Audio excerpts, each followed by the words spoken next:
آج دوسرے مختلف آب و ہوا، حتیٰ کہ اقتصادی حالات بھی ایک دوسرے سے مختلف تھے، اور کہیں کوئی ایک واقعہ بھی ایسا پیش نہیں آیا کہ کسی انفرادی یا اجتماعی تجربے کے پیش نظر انہیں یا ان کے کسی احساسی حکم کو غلط، ناقابل عمل یا قابل ترمیم سمجھا گیا ہو۔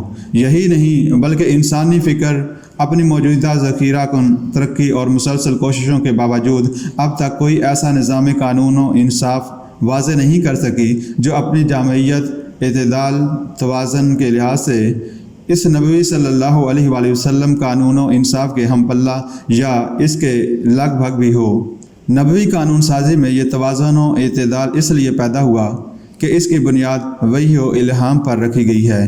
الہامی رہنمائی کے بغیر کسی انسان کے لیے یہ ممکن نہیں کہ وہ اپنی فطری کمزوریوں اور تنگ دامانی کی حدود سے باہر نکل کر کسی مسئلے کے تمام پہلوؤں کا احاطہ کر سکے، حال اور مستقبل میں رونما ہونے والی تبدیلیوں کا صحیح اندازہ کر سکے، اپنی اور اپنے جیسے دیگر انسانوں کی فطرت کے کھلے اور چھپے خصائص کو سمجھ سکے۔ نہ اس کے لیے یہ ممکن ہے کہ اپنے ماحول کے اثرات سے بالکل آزاد ہو جائے اور اپنی ذاتی پسند و ناپسند کے تنگ دائرے سے باہر نکل کر کوئی ایسا قانون بنائے جو پوری انسانیت کی انفرادی و اجتماعی ضرورتوں کو پورا کرتا ہو، ہر مقام اور ہر زمانے کے تقاضوں سے ہم آہنگ ہو، جس میں لوگوں کی انفرادی اور اجتماعی فلاح و بہبود کو سامنے رکھا گیا ہو۔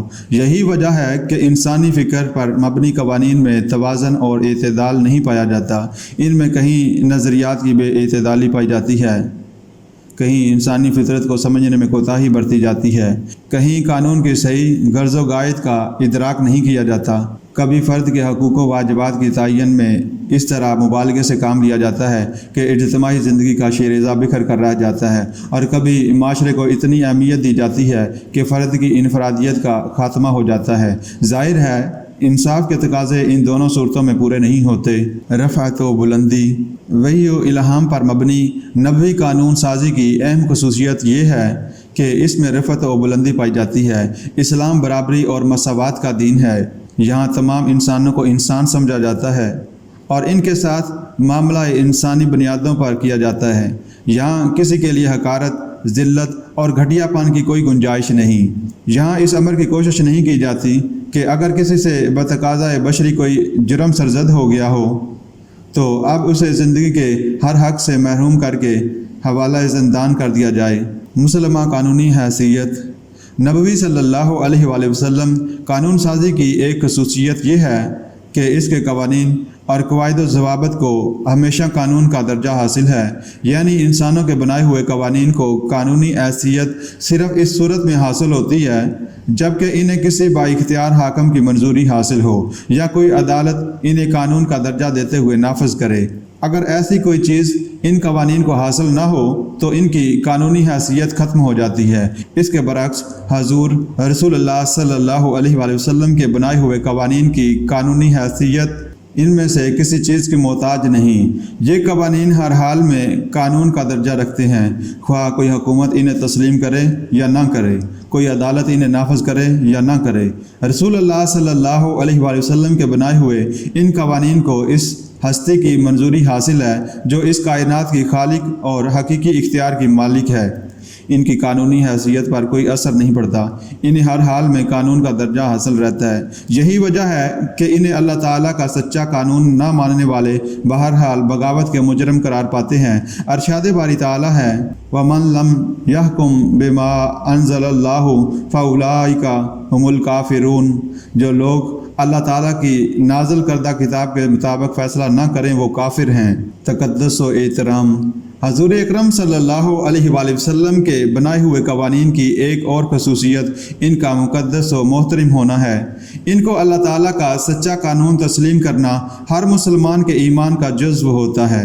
انہیں مانے بغیر کوئی شخص مسلمان نہیں ہو سکتا۔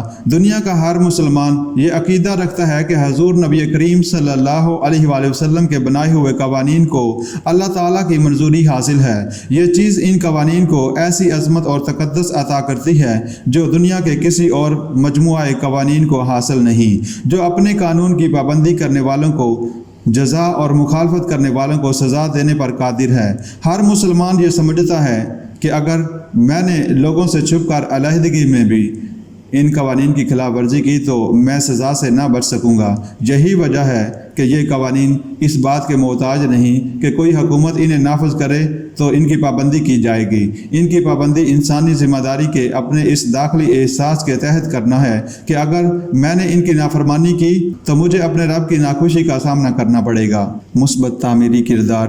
ان قوانین کی ایک خصوصیت معاشرے میں ان کا مثبت اور تعمیری کردار ہے۔ یہ افراد معاشرہ کو ایک دوسرے پر ظلم و زیادتی سے روک کر صرف منفی کردار ادا نہیں کرتے بلکہ لوگوں کی اخلاقی اصلاح اور ان کی تہذیبی و تمدنی ترقی میں قابل قدر خدمات سر انجام دیتے ہیں۔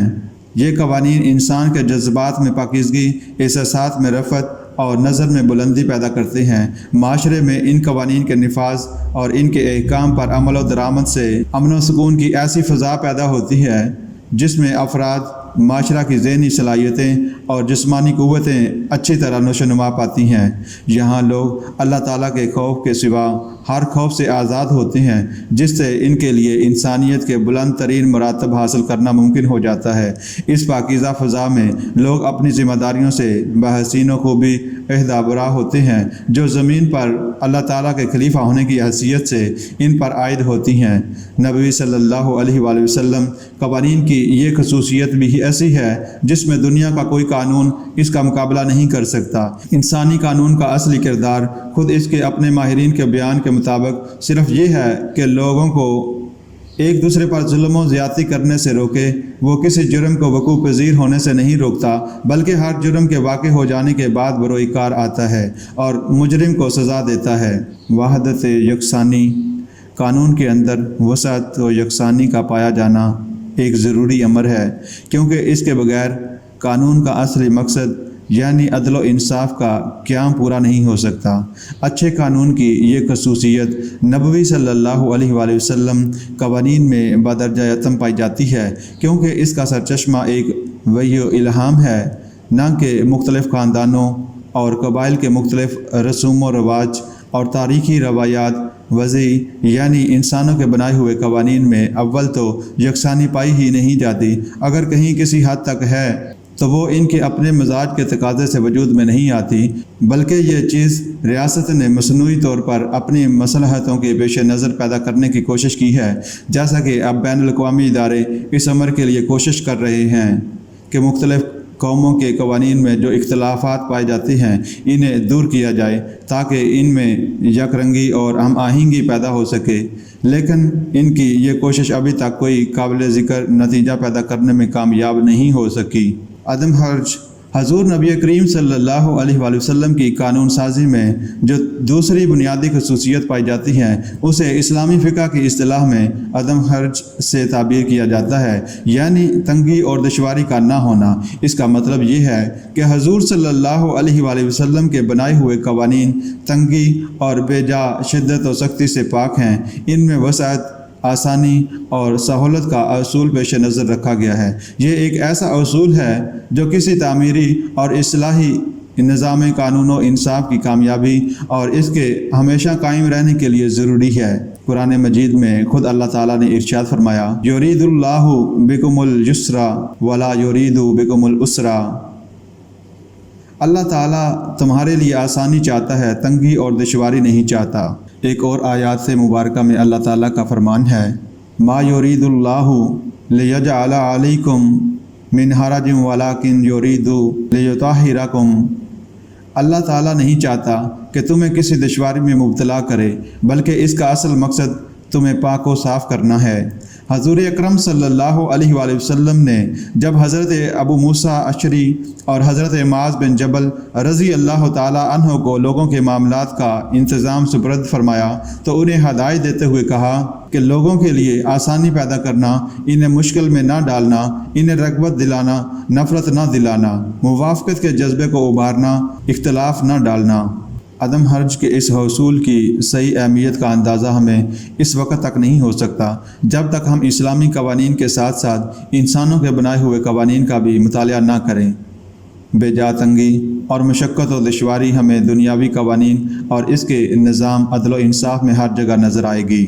تاہم اس کا مطلب یہ نہ سمجھنا چاہیے کہ اسلامی احکام و قوانین کی پابندی میں معمولی تکالیف بھی نہیں اٹھانی پڑتی یا ہر معاملے میں اور ہر موقع پر بلند مقاصد اور اعلیٰ اخلاق کے بنیادی اصولوں کو نظر انداز کر کے آسانی، پستی اور گراوٹ ہی کا راستہ اختیار کیا جاتا ہے، بلکہ صحیح بات یہ ہے کہ عدل و انصاف کے مسلمہ اعلیٰ اصولوں کی پابندی کرتے ہوئے آسانی اور سہولت کو کام میں لایا جاتا ہے تاکہ انسانی زندگی بے لچک قوانین اور خشک قواعد و ضوابط کے صحرا میں دم توڑ کے نہ رہ جائے۔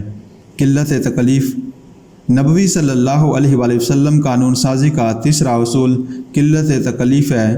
یہ اپنے پہلے اصول یعنی عدم حرج کا لازمی نتیجہ ہے، کیونکہ اگر کسی نظام، قانون و انصاف میں تنگیاں اور دشواریاں ہوں گی تو لازماً اس میں تکلیف اور مشقت کا پہلو غالب ہوگا۔ نبوی صلی اللہ علیہ وآلہ وسلم قانون سازی میں قلت و تکلیف کے اصول کو بڑی اہمیت دی گئی ہے اور اس امر کی پوری کوشش کی گئی ہے کہ جس حد تک ممکن ہو لوگوں کو مشقت اور تکلیف سے بچایا جائے۔ قرآن مجید میں اللہ تعالیٰ کا فرمان ہے، اللہ تعالیٰ کسی پر اس کی طاقت سے زیادہ بوجھ نہیں ڈالتا۔ حضور اکرم صلی اللہ علیہ وآلہ وسلم اسلامی قانون سازی کے اس بنیادی اصول کی جانب اشارہ کرتے ہوئے بیان فرماتے ہیں، دین آسان ہے لیکن جو شخص دین میں مبالغہ کرتا ہے اس پر وہ غالب آ جاتا ہے، یعنی دین غالب آ جاتا ہے۔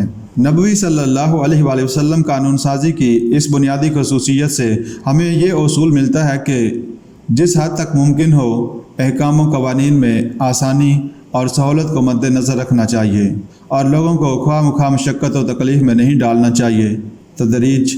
اس سلسلے کی چوتھی خصوصیت تدریج ہے، یعنی مختلف قوانین کا حالات کے مطابق رفتہ رفتہ نافذ کیا جانا، جس طرح قرآن حکیم نے احکام و قوانین کے بیان میں تدریج کے اصول کو مد نظر رکھا کہ ابتدا میں صرف عقائد و عبادات سے متعلق مجمل احکام نازل ہوئے اور بعد میں جب معاشرہ انفرادی اور اجتماعی سطح پر سیاسی، معاشی، معاشرتی اور تمدنی معاملات سے متعلق تفصیلی احکام قبول کرنے پر آمادہ ہو گیا تو بتدریج نہ صرف شخصی اور قومی بلکہ بین الاقوامی امور اور معاملات کے بارے میں بھی قوانین نافذ ہوئے۔ اسی طرح حضور نبی اکرم صلی اللہ علیہ وآلہ وسلم نے بھی بتدریج انفرادی اور اجتماعی سطح پر لوگوں کی ذہنی پختگی اور اخلاقی تربیت کے مطابق زندگی کے مختلف معاملات کے بارے میں احکام و قوانین بیان فرمائے۔ عرب معاشرت کے بعض قوانین اور رسم و رواج جنہیں کسی مصلحت سے ابتدا میں برقرار رکھا گیا تھا بعد میں منسوخ کر دیے گئے، اور بعض باتیں جن سے ابتدا میں روکا گیا تھا بعد میں ان کی اجازت دے دی گئی۔ حضور نبی کریم صلی اللہ علیہ وآلہ وسلم کا ارشاد ہے، کرامت و فضیلت کی کوئی چیز ایسی نہیں جو اللہ تعالیٰ نے اس امت یعنی امت محمدیہ کو عطا نہ کی ہو، اور یہ بھی اللہ تعالیٰ کا فضل و احسان ہے کہ اس نے شریعت کے تمام احکام ایک ہی دفعہ میں نافذ نہیں فرمائے بلکہ وہ مختلف اوقات میں رفتہ رفتہ واجب ہوئے۔